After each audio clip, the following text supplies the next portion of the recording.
Nous avons le plaisir de recevoir aujourd'hui Don Marcelino, homme de médecine péruvienne, qui est avec nous au Québec de façon exceptionnelle, mais aussi pour la première fois. Il est un nomade qui circule à travers l'Europe pour diffuser, transmettre, partager ses enseignements.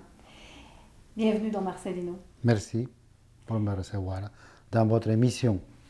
Ça me fait plaisir. Don Marcelino, en plus d'offrir des séminaires, en plus d'offrir des conférences, des entretiens conseils, vous avez écrit 3 livres, dont le dernier livre, Les 4 arbres généalogiques. Et à travers cet enseignement de l'arbre, cet enseignement de la nature, est-ce qu'on peut dire qu'il y a une religion amérindienne? On parle de culture, mais est-ce qu'il y a une religion amérindienne? Il faut savoir que tout ce qui s'écrit sur les Amérindiens, l'ont écrit les anthropologues ou les ethnologues qui sont blancs. Ils vont à une communauté et de toute manière, ils notent et ils traduisent à son langage, à sa manière de voir une réalité. Ils traduisent des choses qui ne nous appartiennent pas. D'abord, il faut dire qu'il n'y a pas de religion amérindienne. Nous n'avons pas de temple, on n'est pas de maîtres, de gourous, n'existe pas. On n'est pas de livres révélés, il n'y a pas de dogme. Alors, ces axes d'une religion n'existent pas chez les Amérindiens. On est libre comme les oiseaux, et comme disait le maître de l'Occident, Jésus, où on va adorer, on honore cette énergie en esprit et en vérité. De manière que s'il n'y a pas de religion, il n'y a pas de Dieu à adorer. Et tous les gens qui écrivent sur les Amérindiens écrivent la religion amérindienne, ils confondent les grands mystères, les grands esprits qu'on exprime pour ces grands, tout ça, ça nous dépasse, qu'ils le confondent avec les dieux chrétiens. De manière que, toujours dit, la divinité, les dieux chrétiens. Alors, dans le fond, on se pose la question de quel Dieu on parle. Del Dieu musulman, del Dieu chrétien, del Dieu juif, de quel Dieu? De manière qu'il ne faut pas imprégner la religion, les Amérindiens avec une religion. Il n'y a pas de religion amérindienne, il n'y a pas de Dieu, de divinité.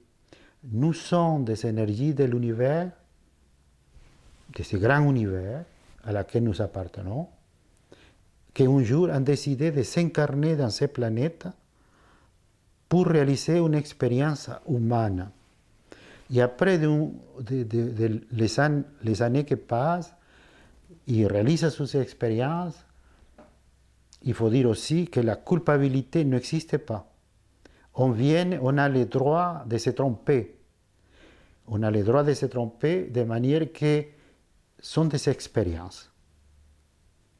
Et un jour, on va partir, on va laisser ce corps comme on laisse un vêtement ici, et on fait ce passage et on reprend ce que nous sommes dans l'essence. Nous sommes des énergies de l'univers avec une connaissance éternelle, une vie éternelle pour explorer autre forme de vie, parce qu'on n'est pas tout seul dans cette planète.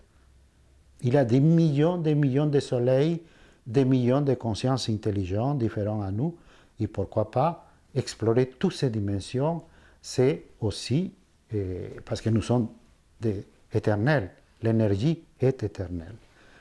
Voilà ce parcours de la question que vous me posez. Il n'y a pas de religion amérindienne, il n'y a pas de divinité adorée.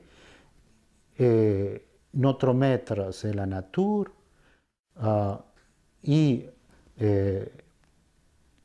nous expérimentons la vie pas pour devenir spirituel, sinon pour devenir de plus en plus humains. Ça, c'est notre objectif. Spirituel, nous sommes déjà avec cette énergie qu'on appelle âme, esprit, etc. C'est ça. Mais notre mission dans ces planètes, c'est de devenir de plus en plus humains.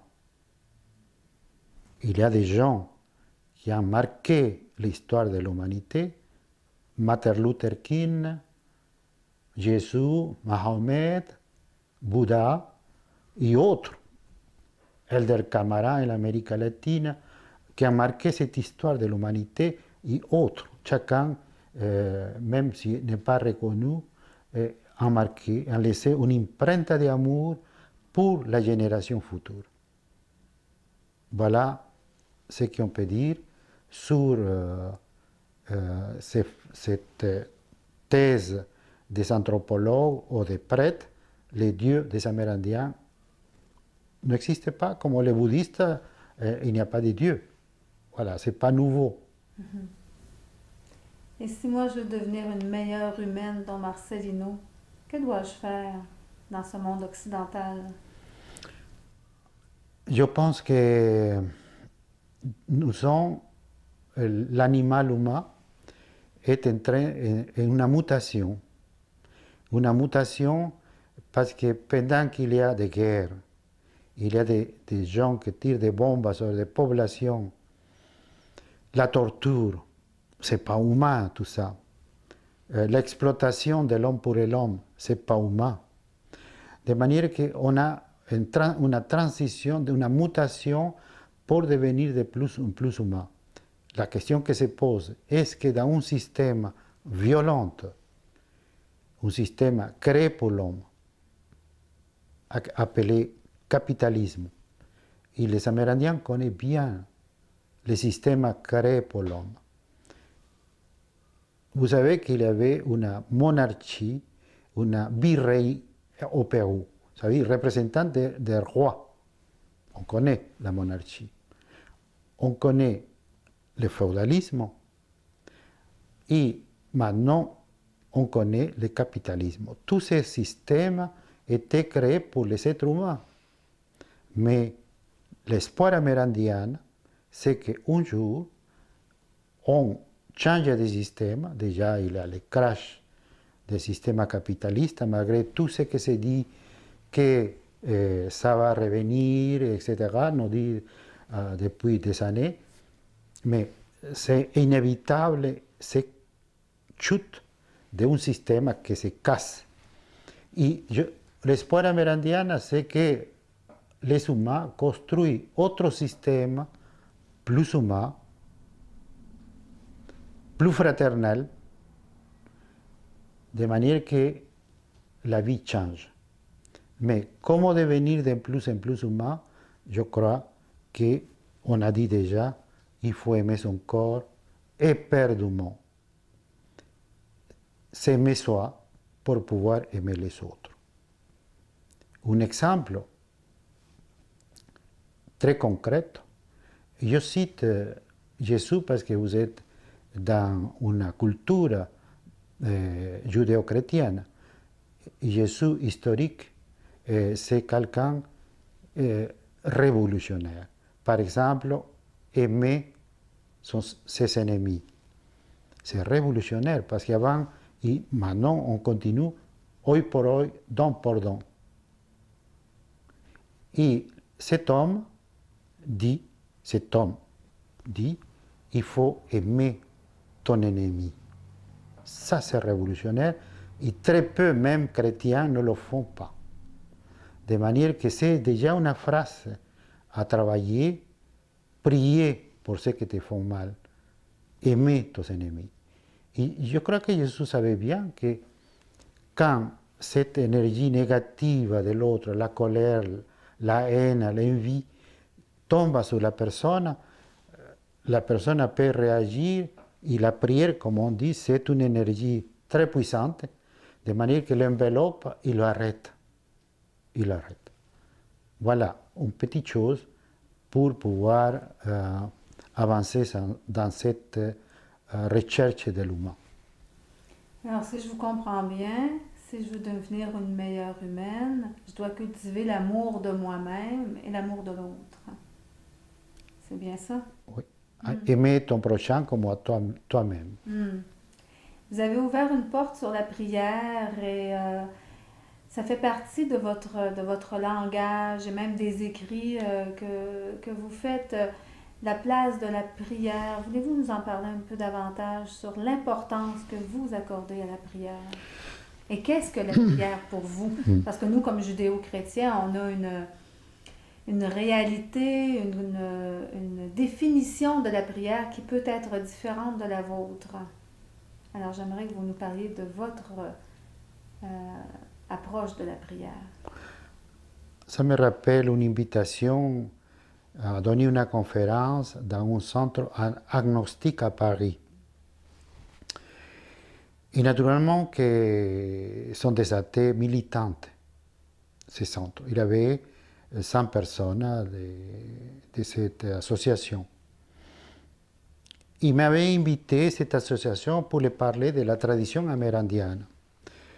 Et je lui ai dit, écoutez, dans le milieu de la conférence, je ne peux pas continuer à parler de la tradition amérindienne sans vous parler de la prière.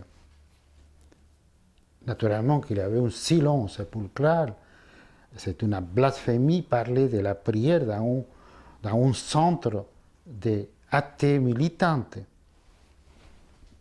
Alors, quelqu'un dans l'auditorium élève la main et me pose la suivante question.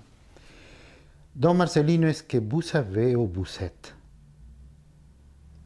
Je lui ai répondu, oui, je suis dans un centre agnostique, militante de l'athéisme, et qui croit seulement en la science. Il me dit, c'est exact. Alors je dis, je vais, comme vous êtes scientifique, que vous croyez dans la science, je vais prouver scientifiquement que vous priez. Silence dans la salle. Alors, je lui pose la question, quand votre fille est malade, qu'est-ce que vous faites? Ah, me dit naturellement que je souhaite, dans le fond de mon corps, qu'elle recouvre sa santé, retrouve sa santé. Alors je dis, c'est une prière ça. Quand il y a un coucher de soleil magnifique et vous êtes en extase devant, émerveillé de ça, ça c'est une prière. Quand vous contemplez un petit bébé qui dort, qui la paix totale, la confiance, et vous le contemplez, ça c'est une prière. Ça veut dire que la prière c'est une énergie très puissante. La prière c'est une énergie que quand les êtres humains peuvent l'envoyer à l'autre, l'envelopper de cette énergie. Et c'est une énergie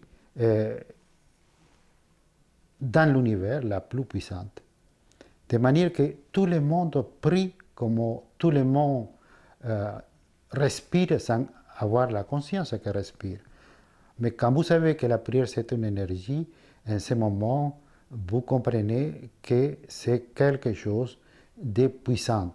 Ce que vous détestez, ce que vous ne voulez pas, c'est la forme qu'adopte la prière dans la religion musulmane, dans la religion juive, dans la religion chrétienne. Mais ce sont des formes de prière. Mais même ces formes de prière sont des énergies. Alors, la puissance de la prière, c'est énorme dans les humains. Vous parlez de puissance de la prière, mais dans quel sens va travailler cette puissance-là? Est-ce que c'est la puissance à l'intérieur de soi? Vous parlez d'une énergie, est-ce que vous considérez que cette énergie de la prière a une direction? Est-ce qu'elle a une direction extérieure, intérieure? De là, si vous aimez vos enfants, déjà cette énergie, c'est une énergie. L'amour, c'est une énergie, on a parlé tout à l'heure. l'amour c'est une énergie, ça c'est une prière. De penser qu'il doit être en bonne santé, qu'il doit être heureux, vous les envoyez cette souhait, cette énergie qui les enveloppe à eux. Déjà, c'est ça. C'est simple. Seulement de les envoyer d'énergie, on n'a pas besoin d'être en méditation. Non. C'est quelque chose de simple de souhaiter à quelqu'un de qu'il soit heureuse. Déjà, vous l'enveloppez et ces prières pénètrent partout. Même si vous êtes à kilomètres et kilomètres de distance, dans un autre pays, le fait de l'envelopper ces personnes, de vous souhaiter de bonheur, c'est ça une prière. Imaginons une mère que son fils s'est drogué. Elle a fait tout pour qu'elle arrête. Et alors, elle ne pouvait pas. Son fils commençait à être un clochard dans la rue. Et la unique chose qu'elle a fait, c'est de prier. Parce qu'un moment, cette prière de la mère l'enveloppe à cet jeune garçon pour qu'elle puisse aller se soigner. Et le garçon, cet adolescent raconte que tout d'un coup, elle s'est fait envelopper, était enveloppée de quelque chose qui l'ait dépassé et elle était à se faire soigner pour se désintoxiquer. C'est cette prière de sa mère qui ne pouvait pas faire autre chose que les envoyer cette prière, cette énergie qui enveloppait son enfant et qui fait que changer la vie de cette adolescente. Voilà la prière puissante, très puissante. Et ce que j'entends aussi, c'est que cette prière dont vous parlez est accessible au quotidien, elle fait partie du quotidien, elle n'est pas reliée à un rituel particulier comme chez nous, à une messe quelconque. La messe est une prière aussi. Aussi. Les rituels dans toutes les religions sont des prières, sont des énergies. Quand les prêtres ouvrent les bras pour souhaiter la paix, si elle est consciente réellement qu'elle envoie cette énergie à les gens qui écoutent, naturellement que les gens sont quelque chose de différent quand elle ouvre les bras pour souhaiter la paix à quelqu'un. Ou quand la religion juive, on lit les Torah. Les Torah, ils prononcent des mots sur les Torah, c'est une énergie, la parole c'est une énergie. Ou dans la religion musulmane, quand les gens commencent à prier sa prière personnelle, c'est aussi une énergie. Toute cette énergie qui touche à tous les êtres humains est baignée et c'est quelque chose de simple. C'est pas compliqué. Et dans cette prière-là, est-ce que vous invoquez le grand esprit? Quelle est la place du grand esprit dans tout ça? Vous en avez parlé tout à l'heure en relation avec les grands maîtres de ce monde, mais où est le grand esprit dans tout ça? Mais je dis, quand on parle de Dieu, de quoi? De qui on parle?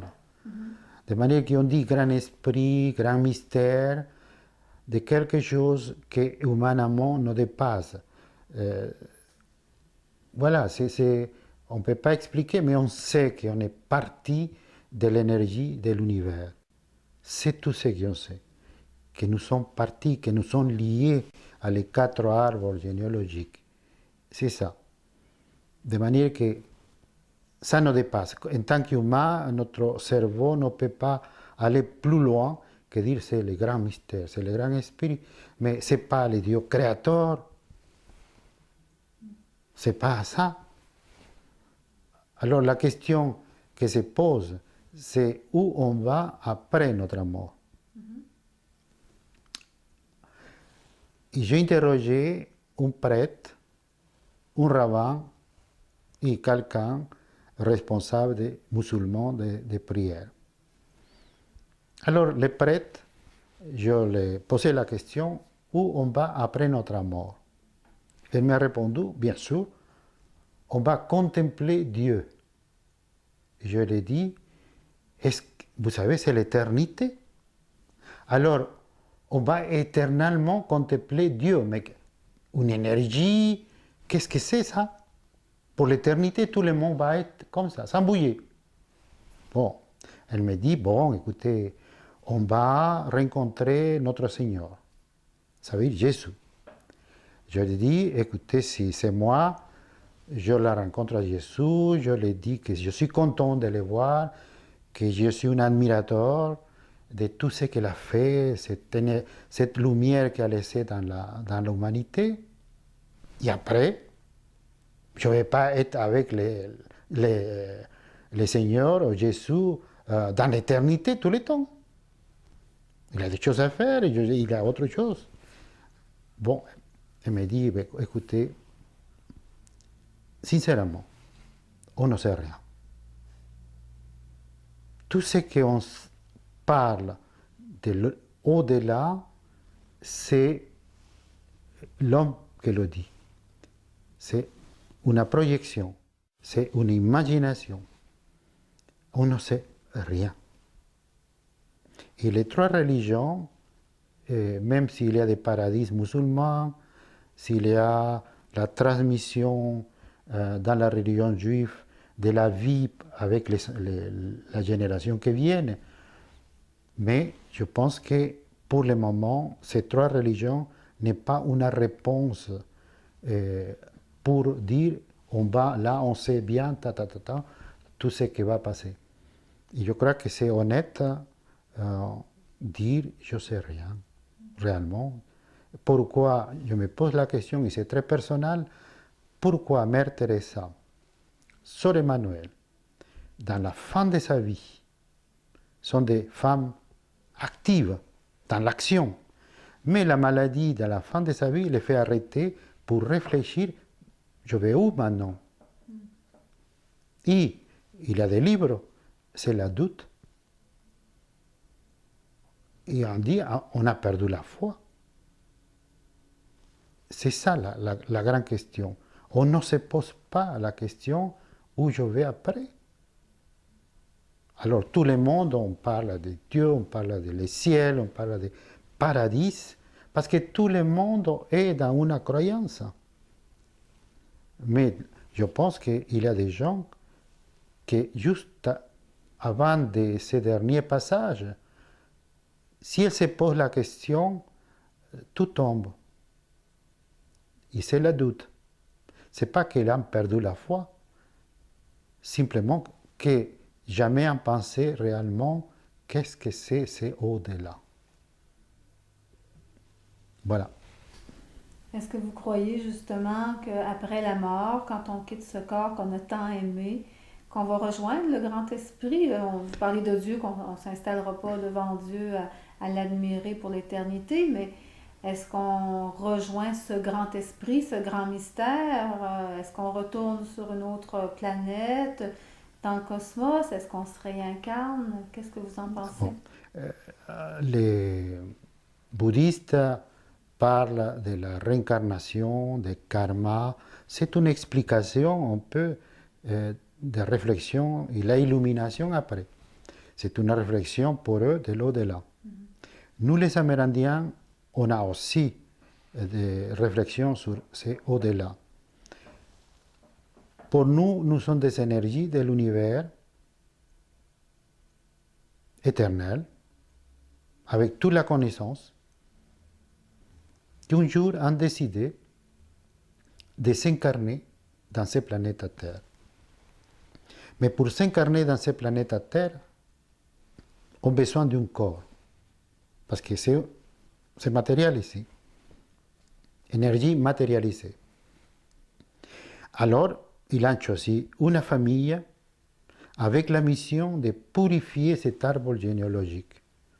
Parce que dans cette branche de ces familles, il y a des suicidaires, il y a des dépressions, il y a des alcooliques, il y a beaucoup de choses. Mais sa première mission, c'est de purifier avec ces recherches de l'humain cet arbre généalogique. Mais ils savent qu'il y a 3 lois pour pouvoir vivre dans cette planète. La première loi, c'est la vieillesse. La souffrance, on ne la cherche pas, mais elle peut venir. Et la mort sont les 3 lois. Mais c'est merveilleux avoir un corps. C'est pour ça qu'on parle d'aimer et perdre son corps. Avoir un corps, c'est merveilleux. Marcher, goûter, écouter la musique. C'est merveilleux avoir un corps que d'expérimenter la vie, que s'est plongé, s'est incarné, il plonge. Mais quand il plonge, il perd sa mémoire de ce qu'il était, une énergie éternelle de l'univers, avec toute la connaissance. Et en ce moment, il a ces nostalgies, toute sa vie, ces nostalgies de l'amour parfait, de l'amitié parfaite, qui n'existe pas dans ces planètes où nous sommes imparfaits, des humains. Mais il y a comme une nostalgie qui l'accompagne dans sa vie. Et c'est pour ça que c'est la recherche, que, entre guillemets, vous disiez la recherche spirituelle, c'est ça. Vous recherchez cet être éternel que vous étiez avant, que vous êtes, et que dans l'incarnation, vous avez perdu la mémoire. Toute votre vie, c'est une recherche de ça. Il y a des gens qui se réveillent totalement, comme Jésus, à ces recherches. Ils savent qui ils sont. Autres gens qui continuent à chercher. Voilà. Et après un certain temps d'expérimenter la vie, vous faites le passage à cette autre réalité, vous laissez votre corps ici, et en ce moment-là, vous récupérez toute votre mémoire pour dire, voilà, je fais une expérience humaine, c'est magnifique, mais je récupère ma mémoire de ce que je suis, une énergie de l'univers. Il n'y a pas, le grand mystère qu'on dit, c'est pas un être. Hein? Dieu, c'est pas un être. Non, pour une amérindienne, ça n'existe pas. On dit, ce sont des choses humaines qu'on peut dire, parce qu'on ne peut pas décrire cette énormité énorme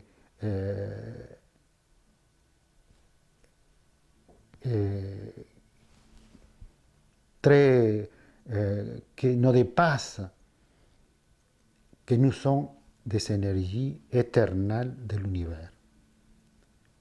C'est ça, ça nous dépasse tout ça.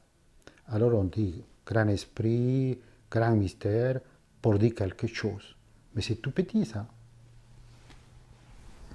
Est-ce que vous croyez que les initiations amérindiennes peuvent aider, amener, propulser l'être humain vers son essence, vers qui il est, dans le sens où vous dites qu'en traversant le voile vers l'incarnation, on a oublié qui nous sommes? Est-ce que les initiations amérindiennes peuvent nous rapprocher de cette essence-là?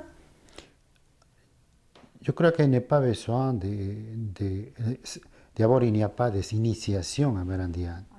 Il y a un choix que quelqu'un dans la communauté amérindienne a fait pour devenir un serviteur, un guérisseur, un homme de connaissance. Et pour ça, il doit, avant déjà, faire face à sa mort. Et faire face à sa mort, ça veut dire se détacher de tout pouvoir sur les gens, de toute envie d'être supérieur à tous, d'avoir une place, d'être admiré, etc. Parce que si on fait face à sa mort, en ce moment, on est détaché de tout. Parce qu'on laisse tout avec sa mort ici. On est détaché.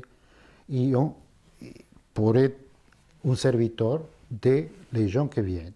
Ça, c'est une initiation amérindienne qu'on ne reçoit pas tout le monde. Tout le monde n'a pas envie de faire cette expérience. Mais par contre, je crois que dans les religions des livres, les trois religions, il y a des gens qui cherchent savoir qui est lui, quelle est son essence. Il y a une recherche dans tous ces membres de ces religions que je respecte. Comme les bouddhistes aussi, il y a une recherche. Les musulmans aussi, les chrétiens, les juifs, il y a une recherche de se rencontrer de qui c'est son essence. De manière qu'on n'a pas besoin d'initiation amérindienne. La vie, déjà, chaque moment de notre vie, c'est une initiation. Par exemple, l'enfant se transforme en adolescente, c'est une initiation. L'adolescent se transforme en jeune femme ou jeune fille ou jeune homme, c'est une initiation. Être père, être mère, c'est une initiation. Le mariage, c'est une initiation. Après 50, 60 ans, la sagesse, c'est une initiation. Une initiation. Toutes les étapes de notre vie sont des initiations où l'ancien meurt pour que le nouveau ressuscite et travaille. Il y a des initiations. Tout ça, ce changement de vie aussi, c'est une initiation. Alors, ça, c'est une initiation de tous. Mais l'initiation amérindienne, c'est quelqu'un qui est désigné pour la communauté ou la transmission de père-enfant pour être un serviteur de la communauté. Qu'avez-vous à dire, don Marcelino, sur tous ces passages dont vous venez de nommer, de l'adolescence au jeune adulte, de la maternité, de la paternité, on peut parler de la ménopause et même de la fin de vie. Comment nous, les Occidentaux, on traverse ces passages-là, souvent avec beaucoup de difficultés, supportés par une médication pour ne pas ressentir certaines souffrances de ces passages-là. Qu'avez-vous à dire à nous, les Occidentaux, qui ne faisons pas peut-être fi de ces passages-là, de donner de l'importance à ces passages-là? Qu'auriez-vous à nous dire? Je ne crois pas que tous les Occidentaux sont comme ça. Je pense qu'il y a des gens qui ont compris ce rite de passage dans sa vie. De manière que c'est un changement physique et en même temps, le physique, c'est un changement les autres corps que nous avons. De manière que l'enfant qui demande toujours prendre, c'est normal qu'il prenne, qu'il soit protégé par maman, papa, il se transforme en une adolescente qui voit la vie et qui se révolte. Il se révolte parce qu'il voit des choses qui avaient été protégées. Mais maintenant, elle fait face à la violence de la vie. Et elle se révolte. Elle dit non, généralement. Et elle a autre passage, al jeune homme, à la jeune femme, c'est des passages autres. Ce n'est pas un adolescent déjà, c'est quelqu'un de 20 à 30 ans, c'est quelqu'un qui cherche à faire quelque chose dans sa vie. Il choisit quelque chose, une profession, quelque chose qu'elle va faire dans sa vie. Et de 30 à 40, peut-être, c'est l'étape d'être père, d'être mère. Elle est préparée pour ça. De 40 à 50, c'est l'étape adulte. On peut dire non, on choisit. On peut dire non, je ne veux pas, ou oui, je veux. Et de 50 à plus, c'est la sagesse. C'est le temps de toute l'expérience, bonne ou mauvaise, qu'elle peut donner à les petits-enfants, les enfants, ou peut-être un thérapeute, peut-être beaucoup de choses. Ça veut dire qu'elle a une expérience de vie pour pouvoir guider les gens. ne s'agit seulement pas de techniques, il s'agit d'une expérience de vie. Alors c'est la sagesse. Ce sont des passages. Et la ménopause que vous avez nommée, c'est un passage de vie physique, émotionnel, mental, énergétique. C'est un passage. Mais comme l'adolescence, c'est un passage aussi physique, mental, émotionnel, énergétique. Alors je crois que ce sont les rites de passage de toute créature humaine. Eh bien, pour conclure cette entrevue, Don Marcelino, j'aimerais ça vous entendre sur la place de la femme dans la culture amérindienne. Dans la tradition amérindienne, la supériorité de la femme est indiscutable. Pourquoi? En premier lieu, il y a quelque chose que nous ne savons pas les hommes, l'intuition. Il sait. Il sait. C'est son intuition. Et les chefs amérindiens, quand on va à la réunion, elle demande à sa femme des conseils, parce qu'il sait des choses. C'est son intuition. Deuxième chose, la femme est en contact direct avec le cosmos pour sa règle, sa menstruation. Ça veut dire la pleine lune et la menstruation viennent. C'est le contact direct avec le cosmos. Troisième chose, la femme, c'est l'initiatrice. La initiatrice de ce que vous appelez, moi j'appelle la recherche de l'humain, vous appelez de la spiritualité. Elle est la initiatrice. Mais qu'est-ce que je vois en Europe, en Occident, dans l'Église catholique, c'est les hommes qui commandent. Dans la religion musulmane, c'est les hommes qui sont dans la mosquée. Les femmes à autre place. Dans la religion juive, c'est les hommes qui sont en bas pour le rituel et les femmes sont en haut. Et pour la religion juive, une femme ne peut pas être un rabbin. Et même dans le bouddhisme, une femme ne peut pas être Dalai Lama. Tous les petits lamas sont la réincarnation, ils sont des garçons. Ils ne sont pas des femmes.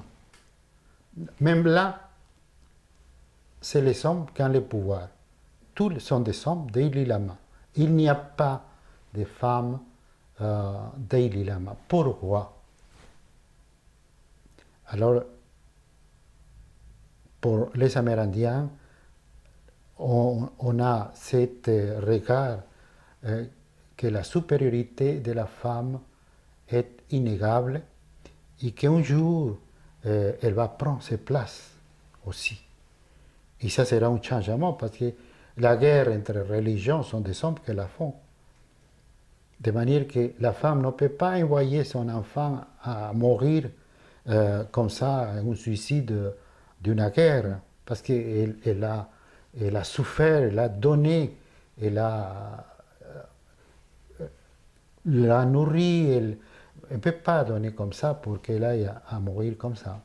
De manière que je pense que dans la tradition musulmane, la tradition amérindienne, la supériorité de la femme est indiscutable. Et tout ça, c'est dans l'énergie de l'amour. Et j'aimerais bien de lire un poème sur cet amour. Est-ce que vous pouvez nous dire le titre de livre dans lequel vous puisez ce poème? Oui, le livre, c'est un des quatre, La danse del cóndor amérindienne. Elle trouve dans Votre deuxième livre. le deuxième livre, et les 4 arbres généalogiques, et la mémoire cosmique amérindienne, et le voyage sacré, que c'est édition française. Ça, sont éditions canadiennes. Alors, je citerai ce poème.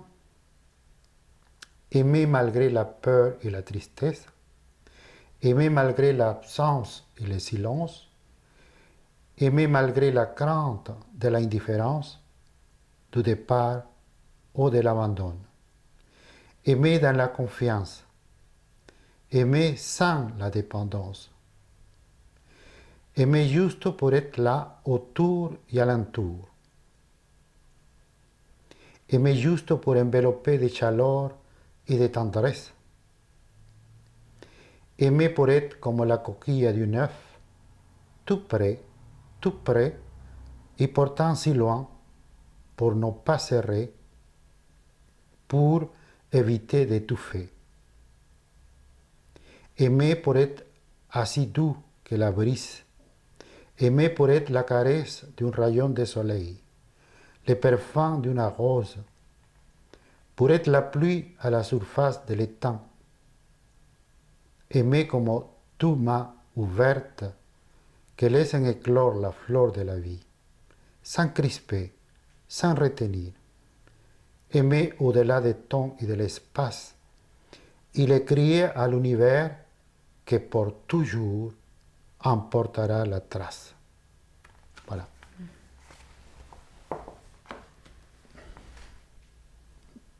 Merci, Don Marcelino. Merci à vous, voilà, pour m'inviter à cette émission. Et merci surtout pour cette fin sur l'empreinte de l'amour. C'est sur ce beau message aussi de l'amour inconditionnel de soi et de l'autre. Merci infiniment. Au revoir.